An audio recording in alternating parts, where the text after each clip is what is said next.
learn commerce. Please like, share and subscribe.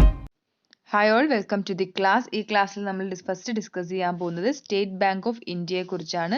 അപ്പോൾ SBI എന്ന് പറയുന്നത് ഇന്ത്യസ് ബിഗ്ഗസ്റ്റ് കൊമേഴ്ഷ്യൽ ബാങ്കാണ്. ഇന്ത്യയിലെ ഏറ്റവും വലിയ കൊമേഴ്ഷ്യൽ ബാങ്കാണ് SBI. India's largest banking and financial services company by അസറ്റ്സിന്റെ കാര്യത്തിൽ നോക്കുകയാണെങ്കിൽ ഇന്ത്യയിലെ ഏറ്റവും വലിയ ബാങ്കിങ് ആൻഡ് ഫിനാൻഷ്യൽ സർവീസ് കമ്പനിയാണ് SBI.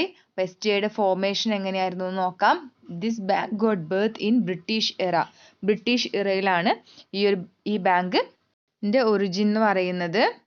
അപ്പോൾ its first parents were 3 presidency banks. 3 presidency ബാങ്കുകളാണ് സ്റ്റേറ്റ് ബാങ്ക് ഓഫ് ഇന്ത്യയുടെ പാരന്റ് ബാങ്ക്സ് എന്ന് പറയുന്നത്. ബാങ്ക് ഓഫ് കൽക്കട്ട, ലേറ്റർ എന്താണ് bank of Bengal എന്നറിയപ്പെട്ട bank of Calcutta, bank of Bombay, bank of Madras. ഈ 3 ബാങ്കുകൾ ചേർന്നതാണ് പ്രസിഡൻസി ബാങ്ക്സ് എന്ന് പറയുന്നത്. ഈ 3 ബാങ്കുകളാണ് SBIയുടെ പാരന്റ് ബാങ്ക് എന്ന് പറയുന്നത്.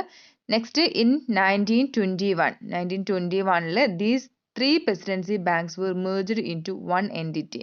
ഈ 3 പ്രസിഡൻസി ബാങ്ക് കൂടെ ഒന്നിച്ചു ചേർന്ന് ഒരു എൻറ്റിറ്റി ആയി മാറുകയുണ്ടായി. അതിന് പിന്നീട് പേര് കൊടുത്താണ് ഇമ്പീരിയൽ ബാങ്ക് ഓഫ് ഇന്ത്യ. അപ്പോൾ ഇമ്പീരിയൽ ബാങ്ക് ഓഫ് ഇന്ത്യ SBIയുടെ മുൻഗാമിയാണെന്ന് ഓർക്കുക. The imperial bank was nationalised as per recommendation of rural credit survey committee and renamed it as state bank of India. ഇങ്ങനെ 1921 ഫോം ആയിട്ടുള്ള imperial bank of India പിന്നീട് nationalise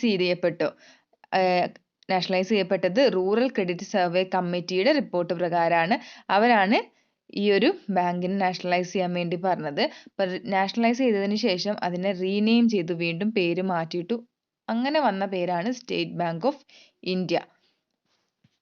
The shares of State Bank are held by Reserve Bank, insurance companies and the general public. അപ്പം state ബാങ്കിന്റെ എല്ലാ ഷെയർസും hold ചെയ്യുന്നത് reserve ബാങ്കും insurance കമ്പനീസും അതുപോലെ general പബ്ലിക്കും കൂടെ ചേർന്നിട്ടാണ്.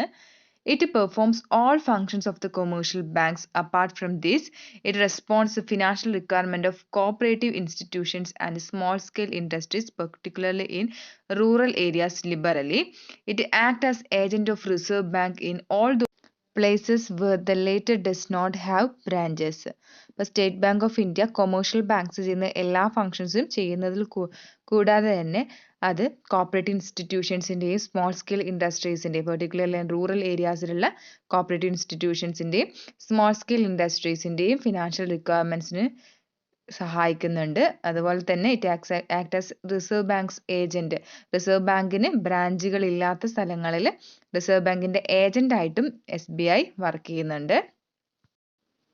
നെക്സ്റ്റ് SBI ഇപ്പോൾ പ്രൊവൈഡ് ചെയ്യുന്ന കുറച്ച് സർവീസസ് ആണ്. ഫസ്റ്റ് വൺ SBI പേ ഭീം ആണ്. SBI പേ അല്ലെങ്കിൽ ഭീം എന്നറിയപ്പെടുന്നത്. Users now have the conveniences of making bill payments, booking flight tickets and recharging and ordering food through ഭീം SBI pay.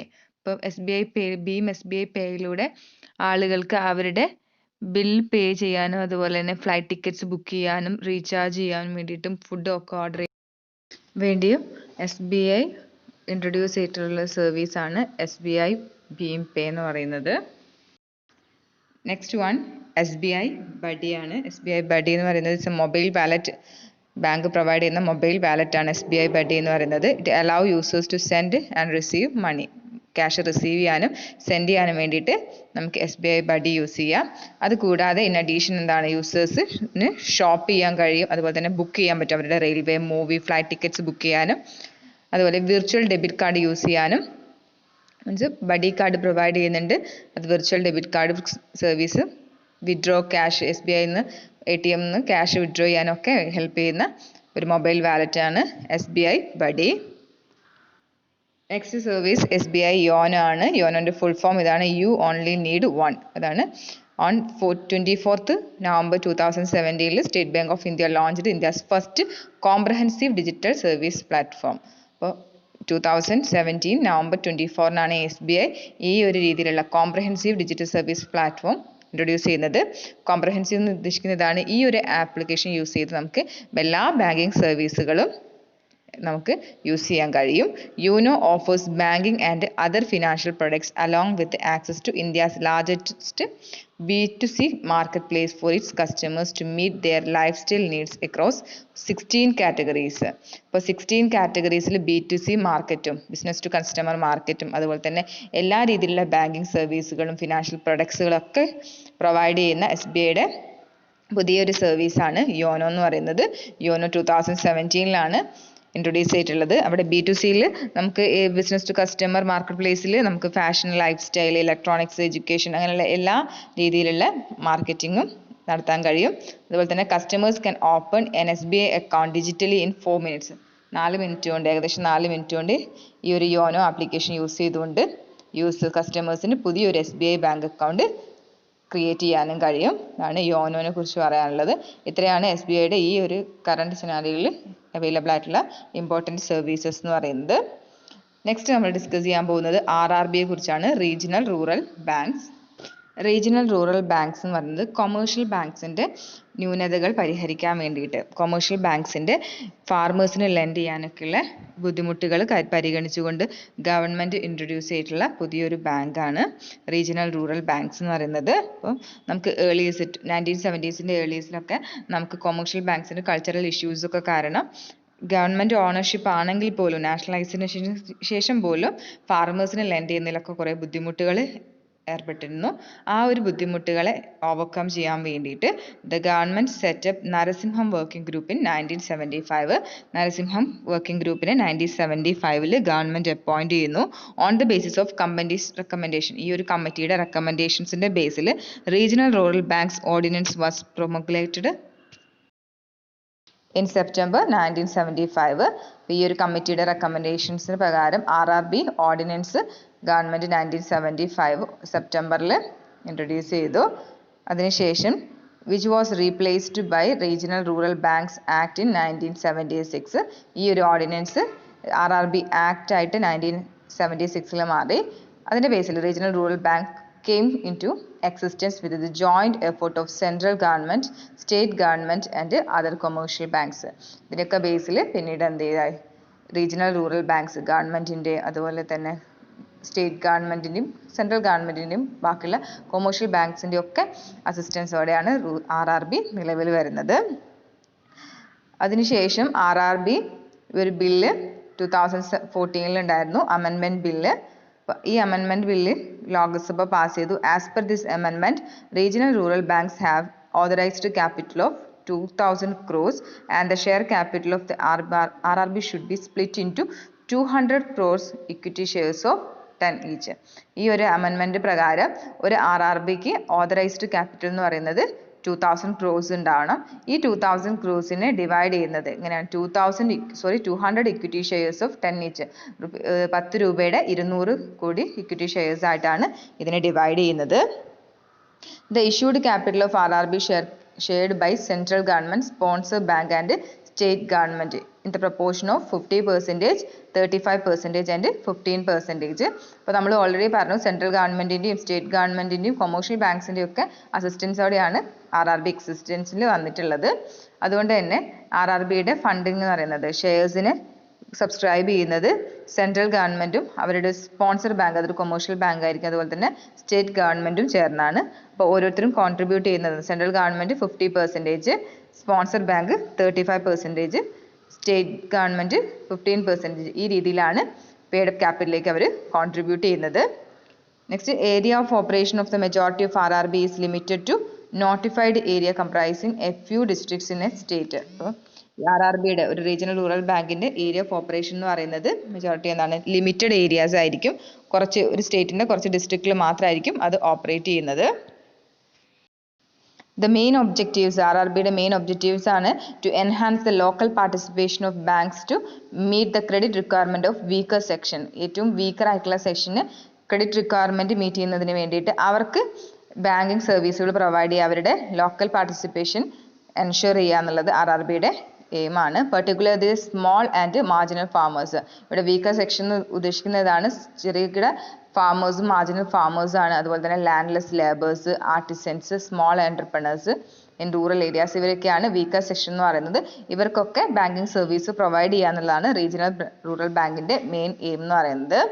Operate only in the rural areas. RRB ഓർക്കണം, അവർ operate ചെയ്യുന്നത് rural ഏരിയാസിൽ മാത്രമാണ്.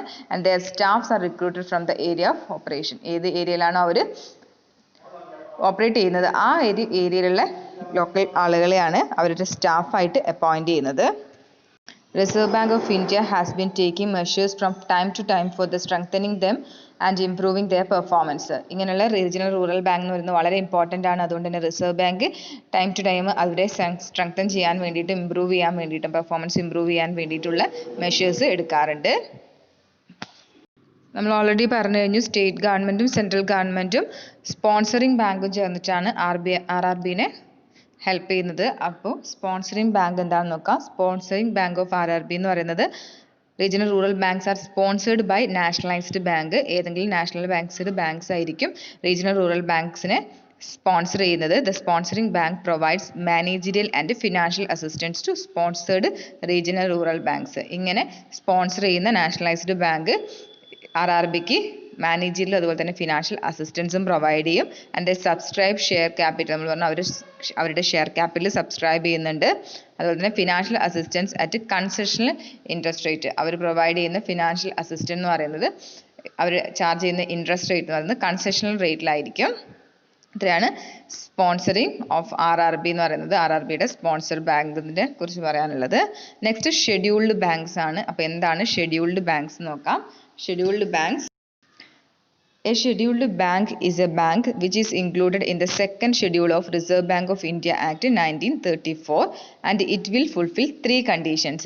അപ്പം reserve Bank of India act 1934 oral second ഷെഡ്യൂളിൽ list ചെയ്തിട്ടുള്ള ബാങ്കുകളെയാണ് scheduled banks എന്ന് വിളിക്കുന്നത്. അപ്പോൾ ഷെഡ്യൂൾഡ് ബാങ്ക് ആവണമെങ്കിൽ ഈ ഒരു ലിസ്റ്റിൽ ഉൾപ്പെടണമെങ്കിൽ 3 കണ്ടീഷൻസ് ആണ് ഫുൾഫിൽ ചെയ്യേണ്ടത്. First one, it has a paid up capital and reserve capital at least 5 lakh.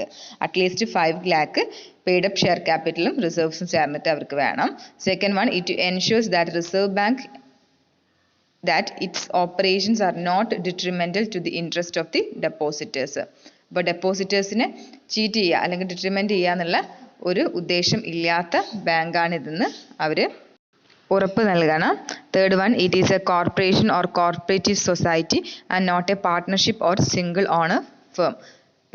ഈ ഒരു ബാങ്ക്സ് എന്ന് പറയുന്നത് ഒരു കോർപ്പറേഷനോ അല്ലെങ്കിൽ ഒരു കോപ്പറേറ്റീവ് സൊസൈറ്റിയോ ആയിരിക്കണം. ഒരു പാർട്ട്ണർഷിപ്പ് ഫേമിനോ അല്ലെങ്കിൽ സിംഗിൾ ഓണർഷിപ്പ് ഫേമിനോ ഒരു ഷെഡ്യൂൾഡ് ബാങ്കായി തുടരാൻ കഴിയില്ല. അപ്പോൾ ഇത്രയാണ് 3 കണ്ടീഷൻസ് ഓഫ് ഷെഡ്യൂൾഡ് ബാങ്ക്സ് എന്ന് പറയുന്നത്. ഒരു കോപ്പറേറ്റീവ് ബാങ്കിനോ അല്ലെങ്കിൽ ഒരു കോർപ്പറേഷനോ മാത്രമേ ഷെഡ്യൂൾഡ് ബാങ്കായി കണ്ടിന്യൂ ചെയ്യാൻ കഴിയുള്ളൂ. അതുകൊണ്ട് തന്നെ these banks comprises of scheduled commercial banks and scheduled cooperatives banks. Scheduled commercial ബാങ്ക്സും ഉണ്ട്, അതുപോലെ ഷെഡ്യൂൾഡ് കോപ്പറേറ്റീവ് ബാങ്ക്സും ഉണ്ട്. അപ്പോൾ scheduled cooperative banks consist of scheduled state cooperative banks. അപ്പോൾ ഷെഡ്യൂൾഡ് കോപ്പറേറ്റീവ് ബാങ്ക്സിൽ വരുന്നതാണ് സാധാരണയുള്ള ബാങ്കുകൾ. പ്രൈമറി സെക്ടറിലുള്ള കോപ്പറേറ്റീവ് ബാങ്ക്സ് വരില്ല. സ്റ്റേറ്റ് കോപ്പറേറ്റീവ് ബാങ്ക്സ് അതുപോലെ തന്നെ ഷെഡ്യൂൾഡ് അർബൻ കോപ്പറേറ്റീവ് ബാങ്ക്സും ആണ് ഷെഡ്യൂൾഡ് കോപ്പറേറ്റീവ് ബാങ്ക്സിൽ ഇൻക്ലൂഡ് ചെയ്യുന്നത്.